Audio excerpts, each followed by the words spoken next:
Yes. Bannamawulire bannange mwenna Masaka tukyali mu ddwaliro eno gye tuli e Kampala. Kati omulwadde wange ndoza mumulaba atuddeko wali. Which means omulwadde waffe yatereddemu. Oluvannyuma lw'abasawo olunaku lw'eggulo okutugamba nti tewali kiso. Mutulabireko n'abantu ababadde basanyuse Masaka eyo nti omulwadde bagenda mumusala bambi Mukama yakisaasidde ekiso tekiriiyo. Naye nga tubeeyanza nnyo mwenna abantu abali e Masaka Naalongo mulaba ali ku mulwadde ne muwala wa Mr. Kayinja Jackie naye waali yazze okumujjanjabako. Nebuze embeera mugiraba gye tuli eno si wabi nnyo. Singa si bulwadde buno tetwandikomyewo nakkomawo kubanga ekiri eno kyo kika. Tuli wano n'omulwadde mumulaba ababuuzeeko omulwadde.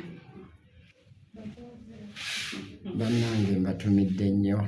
Naye mumulaba bwanyirira. Mwebale kusaba. Nja kuba bulungi. N'omukyala we Naalongo kababuuzeeko. Bannange tubalamusizzaako.